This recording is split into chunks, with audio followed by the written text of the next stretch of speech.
അത് കർണാടകയിലൊരു പോലീസ് മറ്റേ സ്റ്റേറ്റ്മെൻ്റ് ആയിരുന്നു ഒന്ന്. രണ്ടാമത്തേത് അതിൻ്റെ ട്രാൻസ്ലേഷൻ എന്ന പേരിൽ ഉള്ള ഒരു സാധനവും. പക്ഷേ ഈ ട്രാൻസ്ലേഷൻ യഥാർത്ഥത്തിൽ ഈ കന്നഡയിലുള്ള സാധനത്തിൻ്റെ എക്സാക്ട് ട്രാൻസ്ലേഷൻ ആയിരുന്നില്ല എന്നും തങ്ങളെ കബളിപ്പിച്ചുകൊണ്ടാണ് ഒപ്പിടിയിപ്പിച്ചതെന്ന് അവർ സ്റ്റേറ്റ്മെൻറ്റ് കൊടുത്തു. എന്നുവെച്ചാൽ സാക്ഷികൾ കൂറുമാറി എന്നർത്ഥം. സിദ്ദീഖ് കാപ്പൻ്റെ കേസ് നമുക്കറിയാം. വളരെ ചെറിയ ഒരു കാര്യത്തിന് വേണ്ടി അദ്ദേഹത്തെ തടവിലാക്കിയ സാഹചര്യം. കഫീൽ ഖാൻ്റെ വിഷയം നമ്മൾ എത്രയോ തവണ ചർച്ച ചെയ്തിട്ടുണ്ട്. മുസ്ലിങ്ങൾ മാത്രമല്ല, സഞ്ജീവ് ഭട്ടിൻ്റെ മകൻ. ഏതൊരു ജനങ്ങളുടെയും ഏതൊരാളുടെയും അവസാനത്തെ ഒരു അത്താണി എന്ന് പറയുന്നത് നീതിപാഠത്താണ്.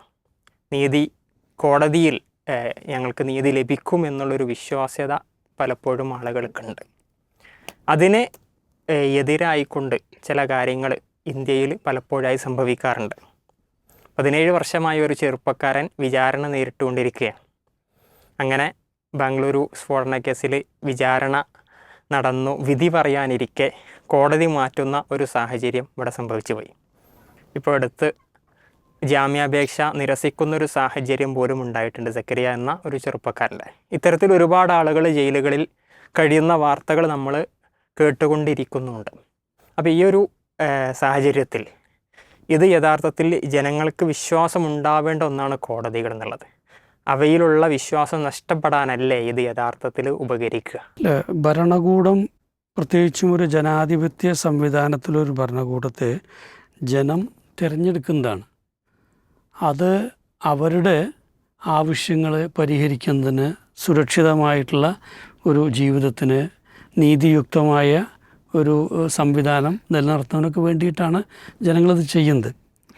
പക്ഷെ അത്തരം ഭരണകൂടങ്ങൾ പലപ്പോഴും സ്ഥാപിത താല്പര്യങ്ങളുള്ള, സ്വകാര്യമായ ഇൻട്രസ്റ്റുകളുള്ള, അല്ലെങ്കിൽ നിഗൂഢമായിട്ടുള്ള പല പദ്ധതികളൊക്കെ ഉള്ളൊരു ഭരണകൂടമായി മാറുമ്പോൾ അതിന് ഏറ്റവും ഭയപ്പെടേണ്ടി വരുന്നത് ഈ കോടതിയും നിയമ സംവിധാനങ്ങളുമൊക്കെ അതിൻ്റെ കുഴലൂത്തുകാരായിട്ട് മാറുമ്പോഴാണ്. അപ്പോൾ ഭരണകൂടത്തെ തിരുത്തേണ്ടത്, അല്ലെങ്കിൽ ഭരണകൂടത്തിനൊരു നമ്മൾ ചെക്ക് വെക്കേണ്ടത് ഇത്തരം നിയമ സംവിധാനങ്ങളാണ്. പക്ഷെ അവർ കൂടെ ഈ സംവിധാനങ്ങൾക്ക് അരുനിൽക്കുന്ന, പിന്തുണ നൽകുന്ന, നീതിരഹിതമായിട്ട് പെരുമാറുന്നൊരവസ്ഥ വരിക എന്നുള്ളത് അതീവ ഭീകരമായൊരവസ്ഥയാണ്. നമ്മൾക്ക് അത്ഭുതം തോന്നേണ്ട ഒരു കാര്യം എന്താ വെച്ചാൽ, ഈ വളരെ ആധുനികമെന്ന് നമ്മൾ പറയുന്നൊരു കാലഘട്ടത്തിൽ 21ാം നൂറ്റാണ്ടിലും ഒരു 20 നൂറ്റാണ്ടുകൾക്ക് മുൻപ് ഈ പഴയ രാഷ്ട്രീയ മീമാംസകരൊക്കെ പറഞ്ഞു വെച്ച തന്ത്രങ്ങൾ അതൊക്കെ അതേപോലെ ഇവിടെ വീണ്ടും പ്രയോഗിക്കപ്പെടുകയും അതിനൊന്നും ഒരു ജനങ്ങൾക്ക് പോലും മനസ്സിലാകാത്ത രൂപത്തിൽ അതിനെ മൂടി വയ്ക്കാൻ കഴിയുന്നു എന്നുള്ളതാണ്.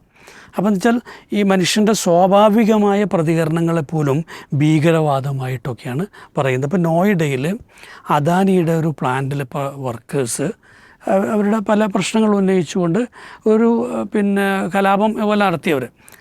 പക്ഷേ അതിൻ്റെ പിറകെ പിന്നീട് നടന്ന അന്വേഷണങ്ങൾ ഇതിൻ്റെ നേതാവിനെ തമിഴ്നാട്ടിൽ നിന്നാണ് പിടിക്കുന്നത്, അദ്ദേഹം പാകിസ്ഥാൻ ഏജൻ്റാണ് എന്നൊക്കെ രീതിയിലുള്ള വലിയ ചിത്രീകരണം ആണ് നടക്കുന്നത്. അപ്പം നമുക്കറിയാം, ഈ മാസം തന്നെയാണ്, ജൂൺ 17 ഭരത് ഭൂഷൺ തിവാരി എന്ന് പറയുന്ന ഒരു ചെറുപ്പക്കാരൻ, ഒരു കോളേജ് സ്റ്റുഡൻ്റാണ്. ആ ചെറുപ്പക്കാരനെന്ന് വെച്ചാൽ ഈ ഭരണകൂടത്തിന് നടക്കുന്ന കറപ്ഷൻസ്, ശരിക്കും ഭരണകൂടം എന്ന് പറയാൻ പറ്റില്ല, അതിന് അണ്ടറിലുള്ള പല സംവിധാനങ്ങളും നടക്കുന്ന കറപ്ഷൻസിനെതിരെ ശബ്ദിക്കുകയും അവിടുത്തെ ഗ്രാമീണരായ ജനങ്ങളെ ഇതിൻ്റെ പേരിൽ എഡ്യൂക്കേറ്റ് ചെയ്യുകയൊക്കെ ചെയ്തിരുന്നു. മാത്രമല്ല, അവൻ ഒരു സ്വയം പോരാളിയാണെന്ന്, ഭഗത് സിംഗിൻ്റെ അനുയായിയാണെന്നൊക്കെ മൂപ്പർ പ്രഖ്യാപിച്ചിരുന്നു. ഒരു തോക്കൊക്കെ വെറുതെ കയ്യിൽ പിടിക്കുകയൊക്കെ ചെയ്തിരുന്നു. പക്ഷേ ആ ചെറുപ്പക്കാരനെ വെടിവെച്ചു കൊന്നു. കീഴടങ്ങിയ ആ ചെറുപ്പക്കാരനെ വെടിവെച്ചു കൊന്നു. ഇതൊരൊറ്റപ്പെട്ട സംഭവമല്ല. ഇത്തരത്തിലുള്ള ഈ എക്സ്ട്രാ ജുഡീഷ്യൽ എൻകൗണ്ടേഴ്സ് എന്ന് പറയുന്നത്, അല്ലെങ്കിൽ എൻകൗണ്ടർ ഡെത്തുകൾ എന്ന് പറയുന്നത് വളരെ വ്യാപകമായി നടക്കുന്നു എന്നുള്ളതാണ്. ഇപ്പം ഈ ഒരു കണക്കനുസരിച്ചെന്ന് വെച്ചാൽ ഒരു ദിവസം നമ്മൾ വിശ്വസിക്കുമെന്നില്ല, 2022 കണക്കനുസരിച്ചെന്ന് വെച്ചാൽ ഒരു ദിവസം ഇന്ത്യയിൽ 3 ഇത്തരത്തിൽ എൻകൗണ്ടർ ഡെത്തുകൾ നടക്കുന്നു എന്നുള്ളതാണ്. അപ്പോൾ ഇപ്പോൾ ചിലപ്പോൾ 3 4 ആയിട്ടുണ്ടാവും. അപ്പം അത്രയും ഭീകരമായ തോതിലാണ് ഈ പോലീസ് അല്ലെങ്കിൽ അത്തരത്തിലുള്ള സേനകൾ, അർദ്ധസൈനിക വിഭാഗങ്ങളൊക്കെ അവർക്കില്ലാത്ത അധികാരങ്ങൾ പ്രയോഗിക്കുന്നത്. അത് ആർക്കെതിരെയാക്കാരം? അത് വളരെ ഒരു ചെറിയ ന്യൂനപക്ഷം മാത്രം എന്തുണ്ടാകാം, ചിലപ്പോൾ ക്രിമിനൽസ് ആയിട്ടുള്ള ആളുകളുണ്ടാകും. ബാക്കിയെല്ലാം തന്നെ സർക്കാരിനെതിരെ ശബ്ദിക്കുന്ന അല്ലെങ്കിൽ അവർക്ക് അവരുടെ താല്പര്യങ്ങൾക്കെതിരെ നിൽക്കുന്ന ആളുകൾ തന്നെയാണ്. എന്തായാലും ഈ UAPA പോലുള്ള പല കിരാത നിയമങ്ങൾ, ഇത് ആദ്യത്തെ ഒരു സാധനം ഒന്നുമല്ല. അതിന് മുമ്പ് പോട്ട ഉണ്ടായിരുന്നു, പിന്നെ അതിനു മുമ്പ് ടാഡ ഉണ്ടായിരുന്നു, ടാഡ അങ്ങനെ ഇതൊക്കെ ഉണ്ടായിട്ടുണ്ട്. അപ്പോൾ ഈ പോട്ട പോലുള്ള കിരാത നിയമങ്ങൾ വരുന്നതോടെ ജനങ്ങൾക്ക് യഥാർത്ഥത്തിൽ അവർ സുരക്ഷിതമാണ് എന്ന് കരുതിയിരുന്ന ഭരണഘടനാപരമായ അവകാശങ്ങൾ ഇല്ലാതെയായി തീർന്നു എന്നുള്ളതാണ്. അതുകൊണ്ടാണ് ഇപ്പോൾ ഈ കേസിൽ, ഈ സക്കരിയയുടെ കേസിൽ വൃദ്ധയായിട്ടുള്ള ആ ഉമ്മ കൊടുത്ത ഒരു ഒരു പബ്ലിക് ഇൻട്രസ്റ്റ് ലിറ്റിഗേഷൻ ഉണ്ട്. അതിലെന്താണ്, ഇതിനെ ഭരണഘടനാ വിരുദ്ധമായി പ്രഖ്യാപിക്കണമെന്നാണ് അവർ സുപ്രീം കോടതിയിൽ ആവശ്യപ്പെട്ടുള്ളത്. അപ്പോൾ ഒരു മലപ്പുറം ജില്ലയിൽ ഒരു സാധാരണ മുസ്ലിം സ്ത്രീക്ക് പോലും ബോധ്യപ്പെട്ടിട്ടുള്ള ഒരു കാര്യമാണ് ഇത് മനുഷ്യാവകാശങ്ങളെ ലംഘിക്കുന്ന അല്ലെങ്കിൽ അതിനെ അനുവദിക്കാത്ത ഒരു നിയമമാണെന്ന്. അതങ്ങനെ 4 വർഷമായിട്ട് എന്ത് ചെയ്യുന്നുണ്ട്, കോടതിയിൽ ഇങ്ങനെ കിടക്കുന്നുണ്ട് മാത്രം, ഒന്നും ആകുന്നില്ല. എന്തായാലും നമ്മൾ ആലോചിച്ച് നോക്കൂ, 2008 ബാംഗ്ലൂരിൽ നടക്കുന്ന ഒരു ബ്ലാസ്റ്റ് കേസിലാണ് ഇപ്പോൾ ഈ ചെറുപ്പക്കാരനെ പിടിക്കുന്നത്. അപ്പോൾ അതിൻ്റെ തൊട്ട് മുമ്പ് നടക്കുന്ന വെച്ചാൽ അതിൻ്റെ മുമ്പത്തെ വർഷത്തിൽ 10 വർഷത്തിലധികം 11 വർഷത്തിലധികമായിട്ട് വിചാരണ നടത്തപ്പെട്ടിരുന്നൊരു കേസ്, അത് കോയമ്പത്തൂർ, ഇത് ഒരു സ്ഫോടന കേസ്. ആ കേസിൽ പ്രതി ചേർക്കപ്പെട്ടിരുന്ന കേരളീയനായ മലയാളിയായിട്ടുള്ള ഒരു രാഷ്ട്രീയ അല്ലെങ്കിൽ മത നേതാവായിരുന്ന അബ്ദുൽ നാസർ മദനി, അദ്ദേഹത്തെ കുറ്റവിമുക്തനാക്കുന്നു. ഈ കുറ്റവിമുക്തനാക്കിയ ശേഷം ഉടനെയാണ് എന്ത് ചെയ്യുന്നത്, നെക്സ്റ്റ് ഇയറിലാണ് ഈ ബാംഗ്ലൂർ ബ്ലാസ്റ്റ് നടക്കുന്നത്. അതിലേക്ക് ഇദ്ദേഹത്തെ പ്രതി ചേർക്കുന്നു.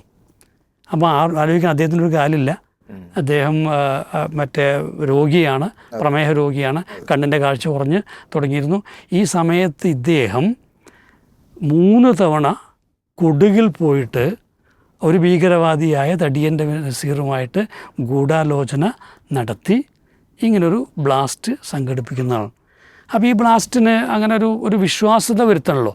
ഇതിനു വേണ്ടി പല ഭാഗങ്ങളിൽ നിന്നുമുള്ള ആളുകളെ പിടിച്ചു കൊണ്ടുവരാൻ കൂട്ടത്തിൽ ആണ് ഈ പരപ്പനങ്ങാടിയുള്ള ഈ ഒരു ചെറുപ്പക്കാരൻ. ഇവൻ്റെ പേരിൽ ആദ്യം ആരോപിക്കപ്പെട്ടത് മറ്റേ ഈ ടൈമർ ഉള്ള ബോംബുണ്ടാക്കാൻ വേണ്ടിയുള്ള സിം കാർഡ് ഇത് കൊടുത്തു, അതുപോലെ ബാറ്ററി വിറ്റു എന്നൊക്കെയായിരുന്നു. പിന്നീട് ഈ ടൈമർ സെറ്റ് ചെയ്യാൻ ഒരു ഇലക്ട്രോണിക് ഷോപ്പിൽ വർക്ക് ചെയ്യുന്ന അല്പം എന്തോ പഠിച്ചിട്ടുള്ള ഇലക്ട്രോണിക് പഠിച്ചിട്ടുള്ള പയ്യനാണ്. അപ്പോൾ അത് ഉണ്ടാക്കി കൊടുത്തു എന്നുള്ളതാണ്. അപ്പോൾ ഇവിടെ ഇത് ഉണ്ടാക്കി കൊടുത്ത് വളരെ കൃത്യമായി 19 വയസ്സാണെന്ന് ഈ കുട്ടിക്ക് പ്രായം. അപ്പോൾ കൃത്യമായിട്ടും ഇന്ന സ്ഥലത്ത് ബോംബ് സ്ഫോടനത്തിന് വേണ്ടിയുള്ളതാണെന്നും അല്ലെങ്കിൽ മദനിയുമായിട്ടും ആ സംഘവുമായിട്ടൊക്കെ അത്രയും അടുത്ത ബന്ധം ഉണ്ടാവണമല്ലോ. അപ്പോൾ ഇവൻ അതിൻ്റെ ഒരു പ്രീ ഹിസ്റ്ററി ഉണ്ടാവണം. അതെ, കാരണം ഇപ്പോൾ പെട്ടെന്ന് ഒരു ദിവസം കൊണ്ട് ഒരു സംഘടനയുടെ ഭാഗമാവുകയും ഇത്തരം ഒരു പ്രവർത്തനത്തിൻ്റെ ഭാഗമാകാൻ തയ്യാറാകുന്നില്ല. ഒരു മേജർ അതെ. അപ്പോൾ ആലോചിച്ച് നോക്കൂ, ഒരു 1-2 കൊല്ലത്തെങ്കിലും ഇതുണ്ടാവണം. പക്ഷേ 1-2 കൊല്ലം മുമ്പ് ഈ കുട്ടി എന്ത് ചെയ്തില്ല, ഇലക്ട്രോണിക് പഠിക്കുകയൊന്നും ചെയ്തിട്ടില്ല. അത് BCom പഠിച്ചിരുന്ന ഒരു കുട്ടിയാണ്. BCom പഠനം ഉപേക്ഷിച്ചതിന് ശേഷം ഇതിലേക്ക് ഒരു ജോലിക്ക് വേണ്ടിയിട്ട്, കാരണം ഇവന് 10 വയസ്സാകുന്ന സമയത്താണ് ഉപ്പ മരിക്കുന്നത്. പിന്നെ ഈ 4 കുട്ടികളെയും ഉമ്മയാണ് വളർത്തുന്നത്. അപ്പോൾ ആ സമയത്ത് പെട്ടെന്നൊക്കെ ഒരു ജോലി വേണമെന്നുള്ള ആഗ്രഹത്തിനാണ്. എന്തായാലും ഈ അറസ്റ്റ് തൊട്ടടുത്ത വർഷം, അതായത് 2019 ഫെബ്രുവരിയിലാണ് എന്ത് ചെയ്യുന്നത്, അറസ്റ്റ് ചെയ്യുന്നത്. അപ്പോൾ ഇവിടെ 2 സാക്ഷികളായിരുന്ന ഒരു ഹരിദാസനും ഒരു നിസാമുദ്ദീനും, ഈ 2 സാക്ഷികളെ ചില പേപ്പറുകളിൽ പോലീസ് ഒപ്പിടിയിപ്പിക്കുന്നു. അത് കർണാടകയിലൊരു പോലീസ് സ്റ്റേറ്റ്മെൻ്റ് ആയിരുന്നു ഒന്ന്. രണ്ടാമത്തേത് അതിൻ്റെ ട്രാൻസ്ലേഷൻ എന്ന പേരിൽ ഉള്ള ഒരു സാധനവും. പക്ഷേ ഈ ട്രാൻസ്ലേഷൻ യഥാർത്ഥത്തിൽ ഈ കന്നഡയിലുള്ള സാധനത്തിൻ്റെ എക്സാക്റ്റ് ട്രാൻസ്ലേഷൻ ആയിരുന്നില്ല എന്നും തങ്ങളെ കബളിപ്പിച്ചുകൊണ്ടാണ് ഒപ്പിടിയിപ്പിച്ചതെന്ന് അവർ സ്റ്റേറ്റ്മെൻറ്റ് കൊടുത്തു. എന്നുവെച്ചാൽ സാക്ഷികൾ കൂറുമാറി എന്നർത്ഥം. അപ്പോൾ ഇവിടെ അതോടെ തന്നെ ശരിക്കും എന്താണ്, ഈ കേസ് നിലനിൽക്കാൻ ഇടയില്ല. അപ്പോൾ ഇത്തരത്തിൽ ഒരു മാമൂൽ FIR ഉണ്ടാക്കിയിട്ട് ഒരു പ്രതിയെ സൃഷ്ടിച്ചെടുത്താണ് ഈ കോടതിയിൽ ഹാജരാക്കിയിട്ടുള്ളത്. അപ്പം അങ്ങനത്തെ ഒരു കേസിൽ പോലും ഈ പറയുന്ന വിചാരണയൊക്കെ കഴിഞ്ഞ് ഏതാണ്ട് എല്ലാ കാര്യങ്ങളും വ്യക്തമായിട്ട് പോലും ഒരു ജാമ്യം അനുവദിക്കാൻ, ആ ജാമ്യം അനുവദിക്കുന്നത് കൊണ്ടാണ് ഈ ഉമ്മ അസുഖക്കാരിയായിട്ടാണ്. അതായത് എൻ്റെ ഓർമ്മ ശരിയാണെന്ന് 9 വർഷമോ 7 വർഷം കഴിഞ്ഞിട്ടാണ് ആദ്യമായിട്ട് ഒരു ജാമ്യം കൊടുക്കുന്നത് 2016. അത് ഈ ഒരു സഹോദരൻ്റെ വിവാഹത്തിന് വേണ്ടിയാണ്. പിന്നെ എൻ്റെ തൊട്ടടുത്ത വർഷം ആ സഹോദരൻ മരിച്ചിട്ടും ഒരു ഇത് കൊടുക്കുന്നുണ്ട്, ഒരു പരോളം കൊടുക്കുന്നുണ്ട്. അപ്പോൾ ഇവിടെ അത്രയൊരു പരോള് പോലും അനുവദിക്കാതിരിക്കാൻ മാത്രം വളരെ ശക്തനായ ഒരു പ്രതിയാണെന്നാണ് ഇവിടെ സ്ഥാപിച്ചെടുക്കുന്നത്. 19 വയസ്സുകാരനിൽ നിന്ന് മനസ്സിലാക്കണം. അതിന് കാരണം ഉണ്ടെന്ന് വെച്ചാൽ, അപ്പോൾ എന്നിട്ട് ഈ പ്രോസിക്യൂഷന് പറഞ്ഞത് എന്താ വെച്ച് കഴിഞ്ഞാൽ, ഈ പ്രതി വീണ്ടും പഴയ പ്രതികളുമായി ബന്ധപ്പെടുകയും ഇത്തരത്തിലുള്ള ഗൂഢാലോചനകളോ അല്ലെങ്കിൽ മറ്റേ ഈ വിദ്വേഷ പ്രവർത്തനങ്ങളിലേക്ക് പോകുമെന്നാണ് പറയുന്നത്. അപ്പോൾ അത് കോടതി എന്ത് ചെയ്യുന്നു? വിശ്വസിക്കുന്നു. അപ്പോൾ നിങ്ങൾ ചോദിച്ച ചോദ്യം എന്ന് വെച്ചാൽ അത്ര നല്ല കൊടുക്കുന്ന എല്ലാ കാര്യവും അതുപോലെ വിശ്വസിക്കാൻ തക്ക ബുദ്ധി വൈഭവമുള്ള കോടതികളാണ് എന്നർത്ഥം. എന്തായാലും ഈ നമ്മൾ മനസ്സിലാക്കേണ്ട ഒരു കാര്യം വെച്ചാൽ, ഇന്ത്യയിൽ ഇന്നുള്ള തടവുകാരിൽ 68% മുതൽ 70% വരെ വിചാരണ തടവുകാരാണെന്നാണ്. അത് പല രാജ്യങ്ങളിലെയും ജനസംഖ്യയേക്കാളും കൂടുതലാണെന്നാണ്. ലോകത്തിലെ പല രാജ്യത്തിലെയും ജനസംഖ്യയേക്കാൾ കൂടുതൽ ആളുകളാണ് ഇന്ത്യയിൽ ജയിലിൽ കിടക്കുന്നത്. ഇതിൽ തന്നെ 70%-ഓളവും ഇല്ലിറ്ററേറ്റ് ആയിട്ടുള്ള ആളുകൾ. ഈ അടുത്ത കാലത്തൊരു കേസ് ഒന്നെന്ന് വെച്ചാൽ, ഒരു പ്രതി ഈ ജയിലിൽ കിടക്കുന്ന ഒരു വിചാരണ തടവുകാരൻ വർഷങ്ങളായിട്ട് ഇദ്ദേഹത്തെ കോടതിയിൽ ഹാജരാക്കിയിട്ടില്ല. അപ്പോൾ പുതിയ ഈ ജയിലർ വന്ന സമയത്ത് എന്താണ് ഈ ഇദ്ദേഹത്തിൻ്റെ കേസ് എന്ന് ചോദിക്കാൻ ആർക്കും അറിയില്ല. ഇദ്ദേഹത്തെ കോടതിയിൽ ഹാജരാക്കാറില്ല, ഒരു സമൻസും വരാറില്ല. അപ്പോൾ ഒടുവിൽ കോടതി ജയിലിലെ രേഖകൾ നോക്കുമ്പോൾ ജയിലിലെ രേഖയിലും ഇങ്ങനെ ഒരു പ്രതിയുടെ ഒന്നുമില്ല.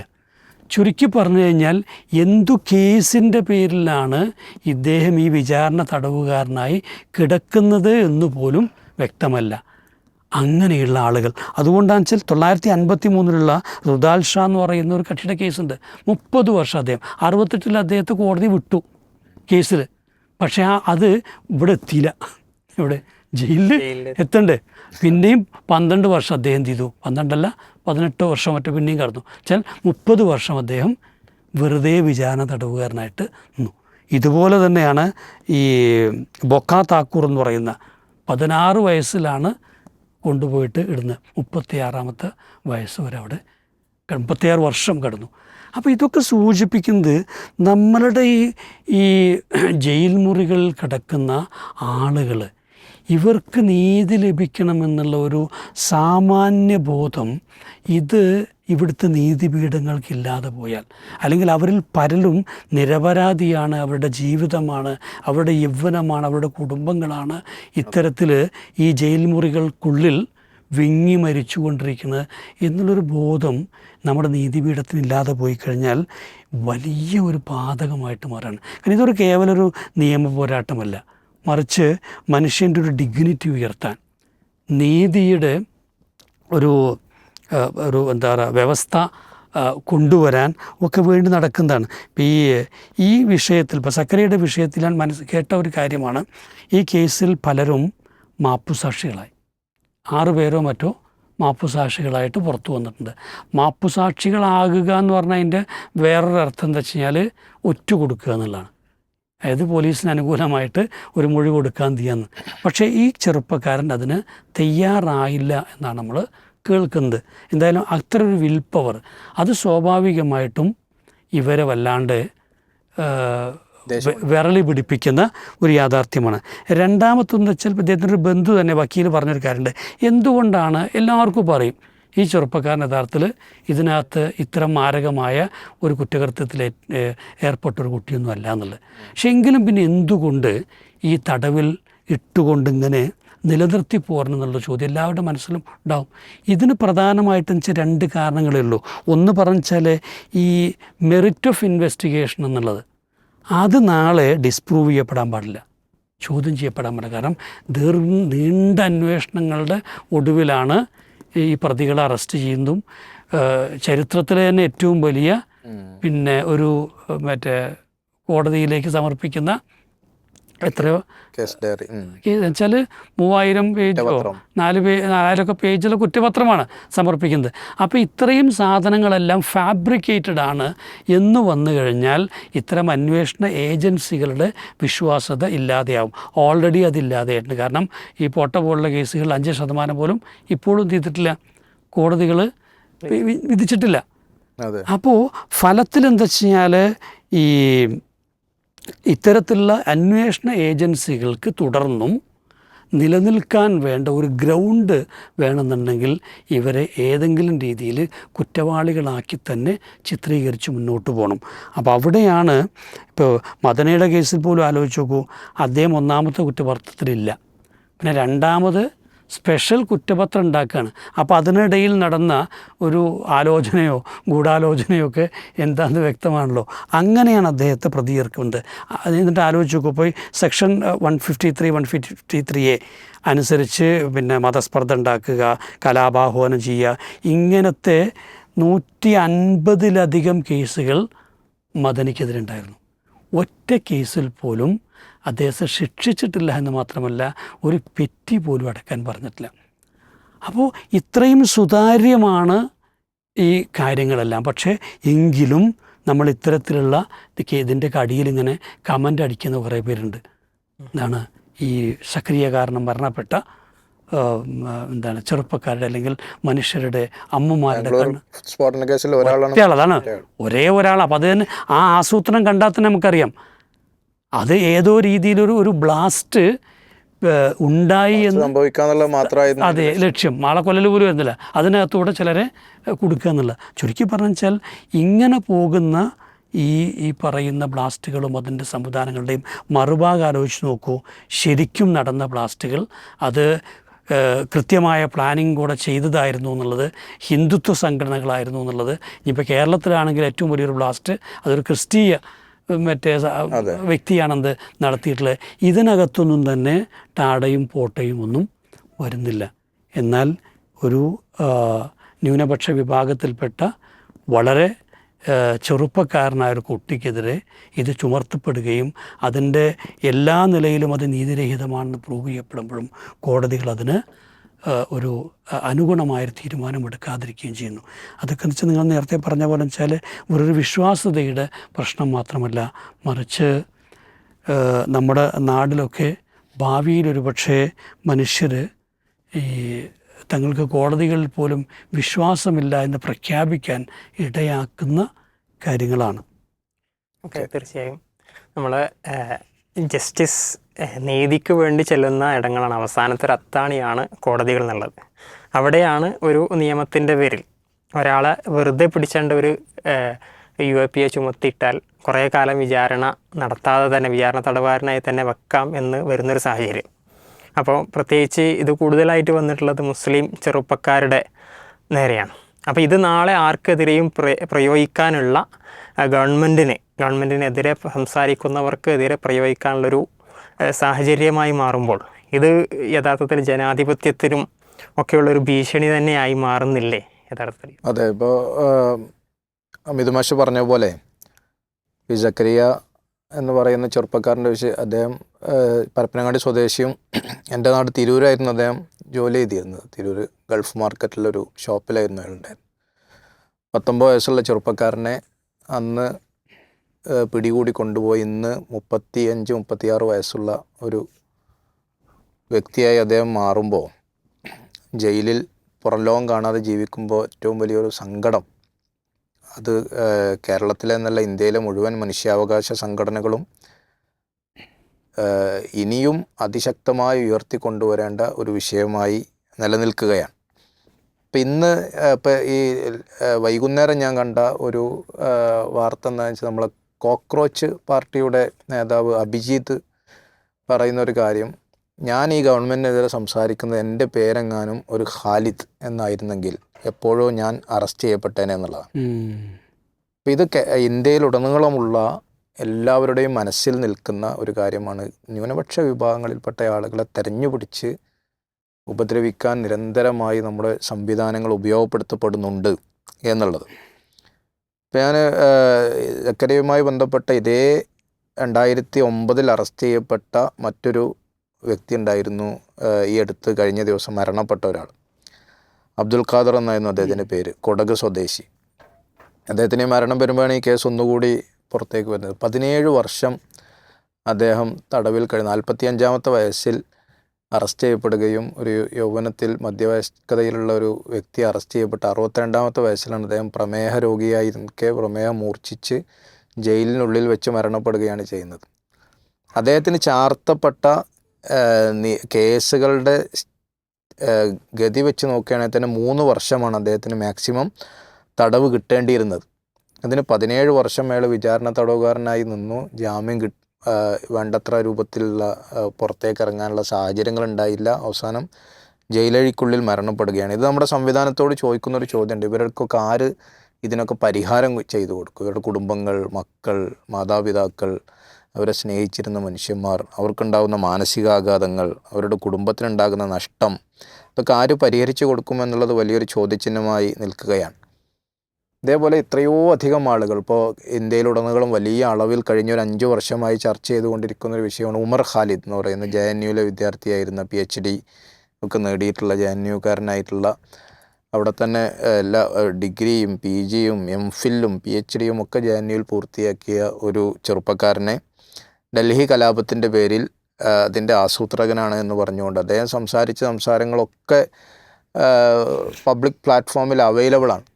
ഏതെങ്കിലും ഒരു കാര്യം ഒരു അൺലോഫുൾ ആക്ടിവിറ്റിയാണ് എന്ന് ചൂണ്ടിക്കാണിക്കാൻ സാധിക്കാതെ ഇന്നും അയാളെയും ഒരു നിയമത്തിന് മുമ്പിലേക്ക് ജാമ്യത്തിലോ മറ്റോ കാര്യങ്ങൾ നൽകാതെ പിടിച്ചു വച്ചിരിക്കുന്ന സാഹചര്യം നമ്മുടെ രാജ്യത്തുണ്ട്.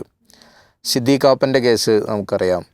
വളരെ ചെറിയ ഒരു കാര്യത്തിന് വേണ്ടി അദ്ദേഹത്തെ തടവിലാക്കിയ സാഹചര്യം. കഫീൽ ഖാൻ്റെ വിഷയം നമ്മൾ എത്രയോ തവണ ചർച്ച ചെയ്തിട്ടുണ്ട്. മുസ്ലിങ്ങൾ മാത്രമല്ല, സഞ്ജീവ് ഭട്ടിൻ്റെ മകൻ ഈ കഴിഞ്ഞ ദിവസം അദ്ദേഹത്തിൻ്റെ ജന്മദിനത്തിലൊരു പോസ്റ്റ് ചെയ്തിരുന്നു.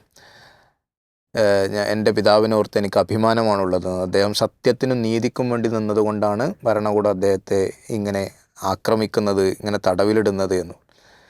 ഇതെല്ലാം ഇങ്ങനെ ഈ ഭരണകൂടത്തിനെതിരെ വാക്കുകൾ കൊണ്ടോ നോക്കുകൾ കൊണ്ടോ സംസാരിക്കാൻ ശ്രമിച്ച ആളുകളെയൊക്കെ ഇല്ലാതാക്കാൻ ശ്രമിക്കുന്ന സംവിധാനമാണ് പൊതുവെ നിയമ സംവിധാനങ്ങൾ ഉപയോഗിച്ച് നമ്മുടെ രാജ്യത്ത് സങ്കടകരമായ രീതിയിൽ നടന്നുകൊണ്ടിരിക്കുന്നത്. അവിടെയാണ് ജക്കരിയ പോലെയുള്ള ഒരു ചെറുപ്പക്കാരൻ്റെ ഈ ഒരു തടവുകാലം നീണ്ടുപോകുന്നത് നമുക്കൊക്കെ വലിയ സങ്കടവും വലിയ അമർഷവും ഇന്ത്യയിലുടനീളമുള്ള മുഴുവൻ ജനാധിപത്യ വിശ്വാസികൾക്കും ഉണ്ടായിക്കൊണ്ടിരിക്കുന്നത്. ഇത് യഥാർത്ഥത്തിൽ നേരത്തെ മാഷ് പറഞ്ഞ പോലെ നമ്മുടെ രാജ്യം അനുഭവിക്കുന്ന ജയിലറകൾക്കുള്ളിൽ കിടക്കുന്ന ആളുകളുടെ എണ്ണം നേരത്തെ പറഞ്ഞ 70% ഇത്തരം വിചാരണ തടവുകാരാണ്.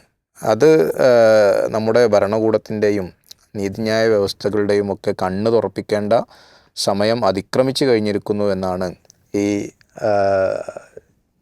കാര്യങ്ങളൊക്കെ നമ്മളുടെ മുന്നിൽ വെക്കുന്ന വലിയൊരു നഗ്നമായ യാഥാർത്ഥ്യം.